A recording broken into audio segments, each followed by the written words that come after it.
Bonjour à tous, aujourd'hui nous sommes donc le 8 octobre 2025. Je fais cette vidéo aujourd'hui pour revenir sur, comment dire, l'actualité internationale et l'actualité africaine et voilà, l'actualité concernant le monde noir. Voilà, donc hier j'ai été voir un film documentaire, c'est un film qui est fait par un Belge et il s'appelle Johan Grimond-Prez. Voilà, il est de formation anthropologue. Et là, son dernier film documentaire, c'est Soundtrack Coup d'État. Je vais vous montrer un petit extrait. Je ne sais pas si j'ai le droit, mais et puis après je fais mon commentaire. Hein, vous allez, je fais comme d'habitude, hein. Regardez. Lumumba, Jazz et CIA. Documentaire bouillonnant sur l'indépendance congolaise. Johan Grimond-Prez livre Soundtrack to a coup d'État. Un documentaire de 2h30 qui remonte au 30 juin 1960, jour de l'indépendance du Congo-Léopoldville. À partir de photos patinées, bandes radio et standards de jazz, il suit la montée des tensions jusqu'à l'assassinat de Patrice Lumumba en janvier 1961. La narration fait résonner les discours du leader congolais avec les tournées de Louis Armstrong, Dizzy Gillespie ou Nina Simone, envoyés comme ambassadeurs du jazz par Washington au plus fort de la guerre froide. Le film rappelle l'irruption d'Abe Lincoln et Max Roach au Conseil de sécurité, quelques semaines après la mort de Lumumba, pour dénoncer l'ingérence occidentale. Sans désigner de coupable, Grimond Press révèle comment la musique devint un outil de pouvoir autant qu'un espace de résistance. Primée au FIPADOC et à Sundance, l'œuvre entame une tournée française. Paris et Bordeaux le 1er octobre, Paris à nouveau le 2, puis Pâté Alésia le 8 avec un ciné-concert de Joey Homicile, et Poitiers le 9. Présélectionnée aux Oscars 2025, elle pourrait ensuite circuler dans les universités, voire en réalité virtuelle. Le réalisateur espère la montrer bientôt à Kinshasa et Brazzaville, convaincu que l'histoire et le jazz restent des clés pour penser la souveraineté africaine d'aujourd'hui. Voilà. Bon, bah écoutez, c'est remarquable. Excusez-moi, je vais caler ça. Voilà, c'est ça. C'est remarquable parce que c'est un film documentaire qui dure 2 heures et demie. Donc moi, j'ai été le voir hier, je l'ai vu au cinéma à Châtelet-Léal. Voilà. Alors, ce qui est extraordinaire, enfin ce qui est extraordinaire, ce qui est étrange, je sais pas, c'est peut-être une question de moyens, mais en tout cas, il n'y avait que 3 copies pour la France. Donc il y avait une copie à Paris, hein, Châtelet-Léal, c'était diffusé là-bas, et puis 2 autres copies en province, pour toute la France. Vous vous rendez compte? Alors que la salle, alors d'abord, ce qui est étrange, c'est à la française, hein, dans une petite salle. Et du coup, c'est sorti depuis le 1er octobre. Et là, hier, par exemple, quand moi j'ai été, il y a des gens qui étaient assis par terre. Voilà. Pour dire que, voilà, ils auraient pu la mettre dans une salle moyenne, mais pas une petite salle. Mais là, mon point de vue, je pense que c'est fait exprès, voilà. Pour saboter d'une certaine façon. Mais clairement, vous voyez, ah là là, la française. Parce que c'est un documentaire qui est très intéressant. En fait, euh, il explique, hein, selon lui, le réalisateur, comme ça à l'époque, la guerre froide, donc entre les États-Unis et puis l'URS, hein, l'Union des républiques socialistes soviétiques, hein, les Russes, quoi. Voilà. Donc c'était la guerre froide. Et ce qui se passait, c'est que les Américains envoyaient les artistes de jazz, notamment Louis Armstrong, et puis d'autres comme Nina Simone et tout ça pour aller faire leur propagande. Et d'une certaine façon, c'est évidemment, comme on dit facilement aujourd'hui, le soft power. Alors, à la française, le soft power, justement, on se retrouve avec les RFI, France 24, TV5 Monde, les Alpha Blondy, les Tiken Jaffa Koli et consorts. Je répète, le soft power de la France-Afrique, c'est Tiken Jaffa Koli, c'est Alpha Blondy, c'est, vous voyez, hein, tous ces gens-là, qui, malgré la souffrance du peuple noir, du peuple africain, personne ne peut faire comme a pu le faire. Si vous voyez ce film-là, je vous encourage à le voir. Je ne sais pas s'il est encore disponible, mais essayez d'aller le voir. Ça s'appelle Soundtrack to Coup d'État. Alors, vous voyez, c'est extraordinaire, hein. Il paraît que le terme coup d'État, d'ailleurs, on l'utilise en anglais, alors que donc ça veut dire qu'ils ont emprunté au français. Voilà. Hein. Je répète, le film s'appelle, film documentaire, qui dure 2 heures et demie, c'est Soundtrack, hein, Soundtrack to Coup d'État. Hein, et le réalisateur, c'est Johan Grimond-Prez. Hein. C'est dingue. Donc, dans ce film-là, moi, en fait, pour ne rien vous cacher, autant euh, Angelus, vous savez, la poétesse, hein, Maya Angelou, je la connaissais en tant que militante, comme Nina Simone et tout ça. Mais par contre, Abbey Lincoln, je ne savais pas, c'est une grande chanteuse de jazz qui était très militante, hein, Et dans le film, il est démontré, à l'époque, quand on a assassiné Patrice Lumumba, ben, elle et puis d'autres musiciens, ils ont fait une descente au Conseil de sécurité à l'ONU, en plein débat.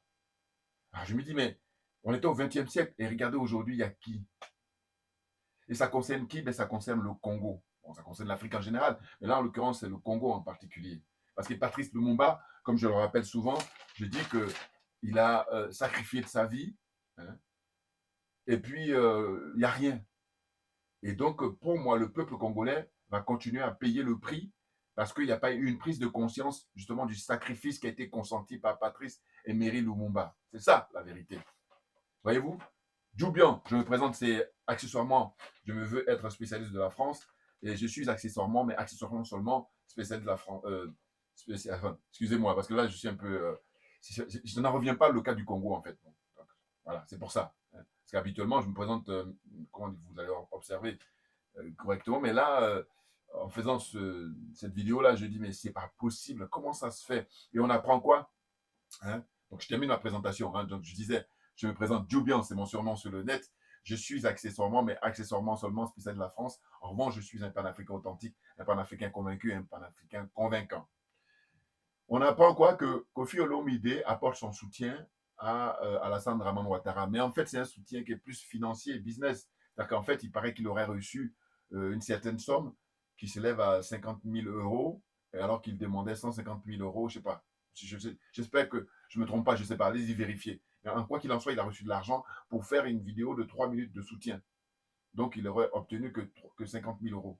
3 minutes pour dire que Alassane Ouattara, voilà, c'est le président qu'il nous faut pour la Côte d'Ivoire et tout. Alors, donc, il s'est fait incendier par les jeunes frères là, qui font des vidéos, les jeunes frères panafricains et tout. C'est incroyable. Kofi Olomide. Mais il n'y a pas que lui. Bon, lui, il est le plus connu, mais regardez aujourd'hui, ils font quoi? Ils passent leur temps à penser qu'à eux. C'est dingue. Et je vous dis, dans le documentaire Soundtrack to coup d'État, là, Abbé Lincoln, ils étaient jeunes, hein, mais vraiment, ils en avaient. Hein. Et donc, une descente pour protester contre l'assassinat de Patrice Emery Lumumba. Donc, ce que je tiens à rappeler toujours, je dis, voilà, c'est pour les ressources naturelles du Congo. Hein.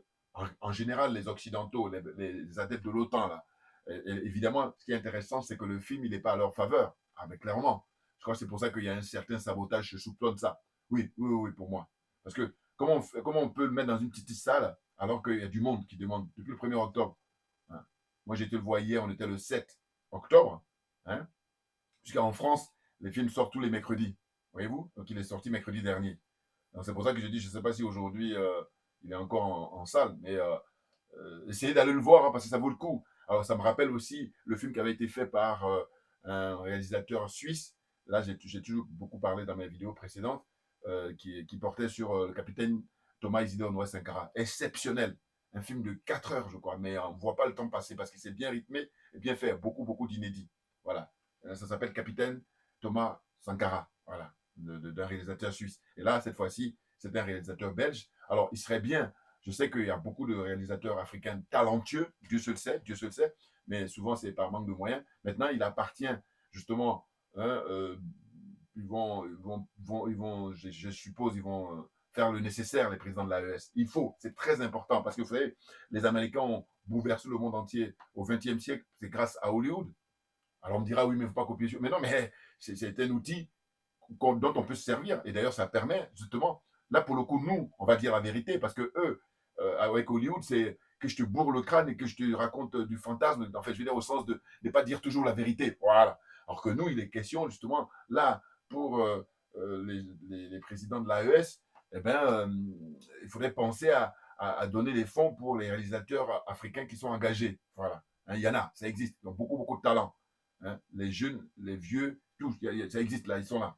Donc maintenant, il faut les encourager en leur donnant les moyens. Alors c'est vrai que d'aucuns vont dire oui, mais ce n'est pas la priorité. Alors que, détrompez-vous.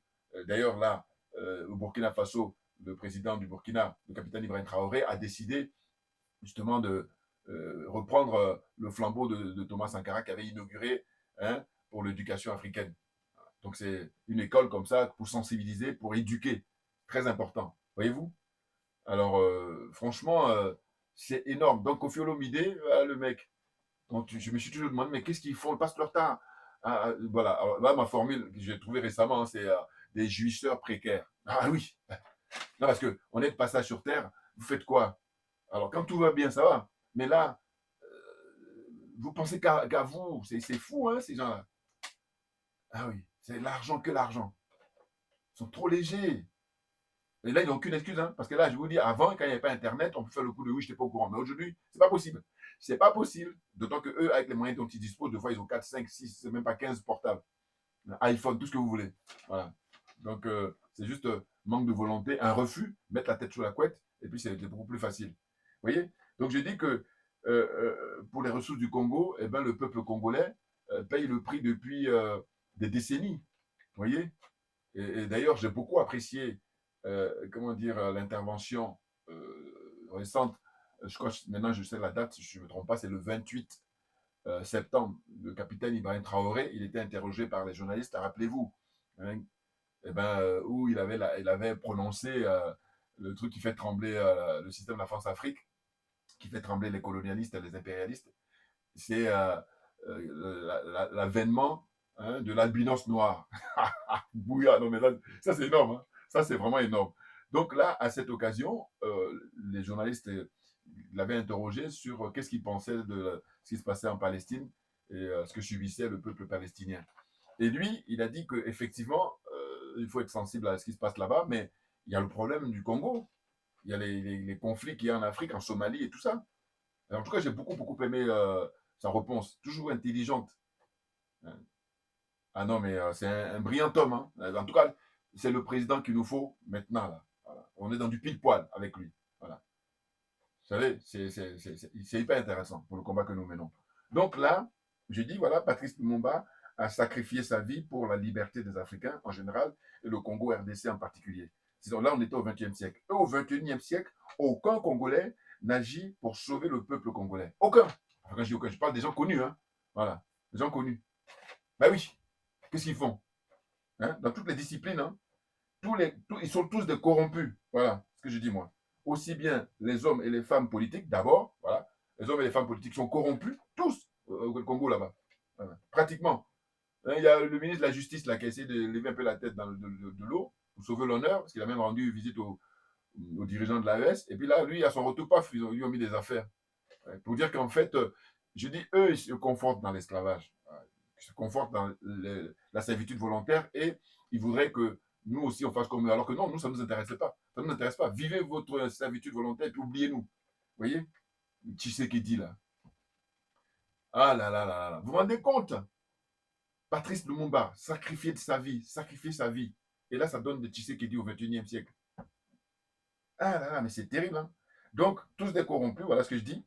Hein? Je dis les hommes et les femmes politiques, tous corrompus. Hein? Et puis, les personnalités très connues, hein, dans le monde du showbiz, dans le monde des arts, dans le monde du sport, dans le domaine de la musique, aucun pour relever le défi depuis l'assassinat de Patrice Lumumba. Depuis l'assassinat de Patrice Emery Lumumba, au Congo, aucun pour relever le défi. Ils sont tous là, lobotomisés, aliénés, complexés, corrompus. Donc corruption morale d'une part et corruption matérielle d'autre part. C'est ce qui donne ça. Qu'est-ce que vous voulez que je dise d'autre? Maintenant, il faut souhaiter qu'à un moment ou à un autre, il y ait un réveil avec les nouvelles générations, clairement. C'est dingue, hein, le cas du Congo. C'est le pays le plus riche au monde, potentiellement, évidemment. Et malheureusement, dans la réalité, le peuple n'en bénéficie pas. Parce que justement, les hommes et les femmes politiques, ils sont tous complices, hein, pour permettre à l'Occident, aux adeptes de l'OTAN, de venir se servir comme ça gratuitement, tranquillement. Parce que eux, avec les miettes qu'ils ont, ils se contentent. Voilà. C'est dingue, hein? Alors, pour poursuivre, je vais revenir au film. Le film, franchement, c'est intéressant parce que beaucoup d'images d'archives, des photos, des films et tout, et des personnalités. Ah, c'est là où on voit, on dit, mais regardez, au XXe siècle, c'était du très lourd. Moi, il y a des scènes comme ça qui m'ont bouleversé. Il y a, comment il s'appelle, Fidel Castro, le leader cubain, le révolutionnaire cubain, qui arrive à New York, parce qu'il y a la session là-bas, au Conseil, aux Nations Unies. Et au début, il y avait des problèmes pour le loger. Et c'est Malcolm X qui l'invite. Ils sont allés dans le quartier à New York et tout pour se promener, et puis elle proposait si ça l'intéressait pour se loger. C'est extraordinaire, la rencontre Patrice, comment dire, oui, à Lumumba, clairement. Mais c'est surtout, je dis là-bas à New York, il y avait euh, Malcolm X hein, qui invitait Fidel Castro. Et on retrouve aussi dans les images, comment dire, vraiment des grandes personnalités. Hein. Ah non, mais moi j'étais impressionné. Hein. Le président Nasser d'Égypte, le président Kwame Nkrumah du Ghana, le président Ahmed Sékou Touré de Guinée, et puis la grande chanteuse sud-africaine Myriam Makeba, Mama Africa. Et tout ça, elle apparaît, on voit des images d'elle, on voit Nina Simone, hein, on voit Ella Fitzgerald, on voit surtout Louis Armstrong, qui justement a été envoyé à l'époque par les Américains pour leur soft power, hein, pour cacher justement cet assassinat de Patrice Lumumba qui était envisagé et tout ça. Vous voyez. Et ce qui m'a étonné dans le film aussi, c'est qu'il y a une prise de conscience, aussi bien comment on appelle ça, des uns et des autres. Bon, je savais déjà pour Nina Simone, qui était très engagée, mais par contre, à un moment, il le dit, comment dire ça, Louis Armstrong, que voilà, il s'est rendu compte qu'il s'est fait manipuler. Ils sont tous fait manipuler, vous voyez. Et donc, on voit dans le film l'implication de la CIA, des Américains, et puis les Belges, vous voyez. Et il y a aussi des scènes très fortes, c'est là où on peut retrouver peut-être sur Internet, c'est en fait le roi belge, hein, qui est en visite là-bas au Congo, et dans le cortège, il y a un Congolais qui était là dans la foule, qui a récupéré l'épée du roi. Mais c'est énorme. Cette scène est très forte, à tel point que le réalisateur, il a montré comme ça la scène, et puis il s'est attardé là-dessus, parce que les gens de sécurité, là, les policiers et tout ça, les gendarmes, ils cherchaient les militaires, ils cherchaient à récupérer l'épée du roi, le roi belge. Mais parce que le monsieur était vraiment dans l'activisme, et donc, bon, il ne voulait pas faire comme ça aller attaquer, non, mais c'était symbolique, voilà, c'est ça, ce que je cherchais, voilà. Le symbole, très fort. Et oui, parce qu'on est en pleine indépendance, le Congo revendique son indépendance, et Patrice Lumumba a prononcé un discours face au roi, hein. Et là, les adeptes de l'OTAN, non, il disait hein, avec la CIA et tout ça, il ne faut pas le garder, lui, il faut l'éliminer. C'est dit en permanence dans le documentaire. Hein. Et là, quand tu vois qu'aujourd'hui, ils veulent continuer, c'est peine perdue, c'est fini, on a suffisamment de recul là. C'est terminé. Il faut arrêter maintenant. Voilà. Et je dis, ce documentaire hein, fait une part belle, c'est la réalité. Les Russes ont toujours été partisans pour la libération de l'Afrique. Vous vous rendez compte là, dans le documentaire, le titre c'est Soundtrack. Hein, euh, Soundtrack to coup d'État. Voilà. Soundtrack, hein, musique de film en fait en anglais, tout coup d'État. Donc c'est fait par un Belge hein, qui s'appelle Johan Guimont-Prez. Vous voyez. Ensuite, donc j'ai rappelé qu'on était en pleine guerre froide hein, entre les États-Unis et puis l'URSS, hein, Union des républiques socialistes soviétiques, hein, les Russes. Voilà. Et il y a les interventions, je dirais même au pluriel, de Nikita Khrouchtchev. Alors, c'est du lourd, c'est du très lourd. Bon, ça, d'ailleurs, là, je pense que par moment, le réalisateur, il n'a pas voulu être vraiment très corsé, il a fait un peu soft, mais n'empêche que c'est quand même des images intéressantes. Parce que, rappelez-vous, Nikita Khrouchtchev était le président russe, hein, eh ben, il tapait sur vraiment, c'était vivant, quoi. C'est pas les zozos là qui arrivent là. Comment il s'appelle aujourd'hui quand on regarde là. Comment il s'appelle le président du Sénégal là, Bassirou Diomaye Faye. Il dit qu'il ne retrouvait pas son discours. Vous vous rendez compte la différence. Alors j'ai dit, bon, il y a eu la corruption au XXe siècle, mais au XXIe, là on est à un niveau mais sans précédent.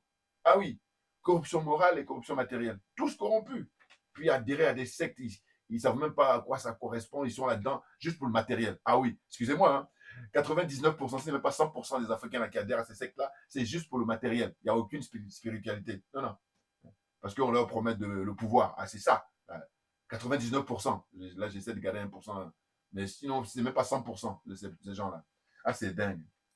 Donc, je dis dans le documentaire, on retrouve Malcolm X, Nina Simone, Dizzy Gillespie, voilà, le grand trompettiste, qui a beaucoup d'humour, qui s'exprimait là-dedans. Et, non, mais c'est intéressant. Franchement, si vous avez l'occasion de le voir, il faut le voir. Ça mérite. C'est intéressant comme documentaire. Hein? Mark Rock, c'est avec Abe Lincoln, les grands jazzmen, qui, eux, ont fait une descente à l'eau. C'est là où c'était impressionnant. Carrément, dès qu'ils ont appris l'assassinat de. Puis c'était chaud, c'était tendu. On voit les images dans le documentaire.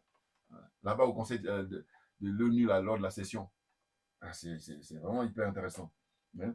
Donc, apparaît aussi, je vous dis, le président Nasser, quand même, Nkrumah, le président ghanéen. Hein. Le président Metti Couture, j'ai déjà dit. Et puis, il y a aussi une scène qui était forte, c'est. Bon, ça, je crois qu'on a déjà vu aussi. Mais en tout cas, c'est rappelé dans le documentaire. C'est quand ils vont à la table ronde en Belgique, les dirigeants, comment dire, congolais. Et quand ils y arrivent, entre-temps, on a arrêté Patrice Lumumba. Il a été mis en prison pour 6 mois. Sauf que ce qui est, j'ai trouvé hyper intéressant, je me dis, ben, aujourd'hui, malheureusement, on ne voit pas tout. Enfin, on n'assiste pas à ça alors que c'est ce qu'il faudrait. Ils ont exigé sa présence pour démarrer la réunion. Voilà. Ça, c'est très intéressant. Mais oui. Et du coup, eh ben, les organisateurs, ils ont été obligés de libérer Lumumba. Et Lumumba est venu après. Il est venu et quand il est arrivé en Belgique, c'est là où ils ont commencé la table ronde, la discussion. C'est hyper intéressant. Franchement, moi, c'est le fait qu'ils aient exigé, et tout, chacun à son tour prenant la parole pour demander que Patrice Lumumba puisse assister à cette, comment dire, cette réunion, la table ronde. Voilà. Il ne faut pas qu'il reste en prison là-bas. Il n'a pas sa place là-bas. Sa place est ici. Et ils ont fini par céder là, les Américains et les Belges. C'est hyper intéressant. Voyez-vous? Donc, qu'est-ce que je disais d'autre encore? Hein. Euh, cette réunion importante, voilà, à la demande de tous les participants congolais. Voilà. Donc, il y a un mélange d'images, d'archives, de musique de jazz. Voilà. Et voilà. Donc, je rappelais que c'est le soft power américain à travers l'instrumentalisation des artistes et musiciens de jazz. Donc, voilà, j'ai déjà rappelé Miriam Makeba, Maya Angelou, poétesse. Et tout ça portait sur l'assassinat de Patrice et Emery Lumumba.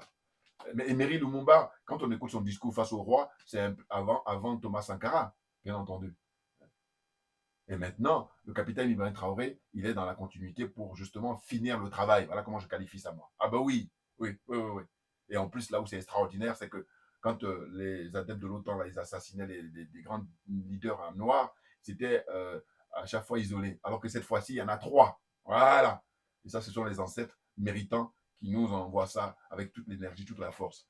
Voyez-vous? Donc, en fait, ce documentaire est sorti depuis janvier 2024. Hein.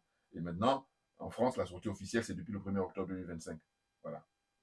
Puis il a été primé, hein, beaucoup de prix, il a reçu beaucoup de prix parce que le réalisateur, franchement, il a assuré. Parce que 2 heures et demie, on ne voit pas le temps passer, assez rythmé par la musique de jazz, les classiques du jazz. Et tous les grands noms du jazz, pratiquement, on les voit.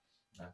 Moi, le seul clin d'œil, enfin, en tout cas, en ce qui me concerne, j'ai toujours le souvenir d'avoir rencontré Nina Simone. Oui, c'est une chance extraordinaire. Hein. À l'époque, elle vivait à Bordeaux et était venue en concert en province. Bon, je suis allé la voir et j'étais au kilo. J'ai demandé à la rencontrer et c'était, je sais pas si c'était son attaché de presse ou son impresario en tout cas. Et au début, il me dit, mais non, mais tout le monde demande. J'ai dit, non, mais moi, cette dame, j'ai beaucoup de respect. Il y a la musique, certes, mais surtout son militantisme. Voilà. Elle a dit, bon, d'accord. Et donc, qu'est-ce qui s'est passé? C'est qu'en fait, il y a eu l'entracte et puis il m'a permis de la rencontrer. Et donc, ça a duré quoi, 1 ou 2 minutes. J'ai échangé avec elle. Elle me demande, vous êtes d'où? Et je dis, je suis de la Côte d'Ivoire. Elle a dit qu'elle a vécu au Libéria. Et c'était hyper intéressant de souvenirs, mais voilà, inoubliable, extraordinaire. Nina Simone. Ah là là. Et puis bon, donc je vous encourage entre-temps, si vous voulez, il y a un documentaire qui est fait à l'époque, qui remonte maintenant à plus de 20 ans. C'est Nina, la légende. Voilà, c'est fait par Arte. Voilà. C'est très très intéressant ce documentaire-là. Nina, la légende. Donc voilà, ça c'est ceux qui s'intéressent et tout. Mais pour finir cette vidéo d'aujourd'hui, je tenais absolument à en parler. Parce que vous savez, là c'est là où je me rends compte que en fait je suis très suivi. Contrairement à ce qu'on peut imaginer. Il ne faut pas vous fier à, comment dire ça, à ce qui est marqué par le nombre d'abonnés et compagnie. Non, non, non, non. Figurez-vous que j'ai fait une vidéo le lundi où je rendais hommage à Candace Owens, la jeune sœur qui est aux États-Unis. On ne veut pas dire la jeune cousine d'Amérique. Ouais. Et j'ai dit, je me permets de dire que pour moi, aujourd'hui, Candace Owens, eh bien, figurez-vous qu'elle est dans la lignée des grands leaders, comment dire, nord-américains. Ah oui, hommes et femmes nord-américaines. Oui, oui, oui, selon moi. Oui, parce elle fait là, une prise de conscience, mais extraordinaire. Puis elle affronte là du très très lourd. Ah oui, Candace Owens. Je vous encourage à regarder ses interventions. Ouais. Là, elle fait des vidéos là où elle mène l'enquête pour savoir qui est responsable de l'assassinat de son ami et compagnon de lutte, Charlie Kirk, qui était assassiné là début septembre. Rappelez-vous. Ouais, ouais, ouais. Et donc là, moi, j'ai fait une vidéo comment dire ça, le lundi. Hein, on était le combien? On était le 6. Voilà, c'est ça. Et bloqué. Bloqué. Hein, alors, en fait, c'est leur limite, c'est leur totem. Ouais, ouais, ouais, ouais. Je dis, waouh! Voilà. Et du coup, j'ai dit, bon, d'accord, je note. Mais j'ai dit, ça montre que, en fait, j'ai dit, il y en a d'autres là, avec plein de ce que tout, mais ça montre qu'en fait, si vous faites des sujets qui ne les dérangent pas, ils vont vous mettre, ils vont même pas bloquer votre. Alors que moi, c'est bloqué.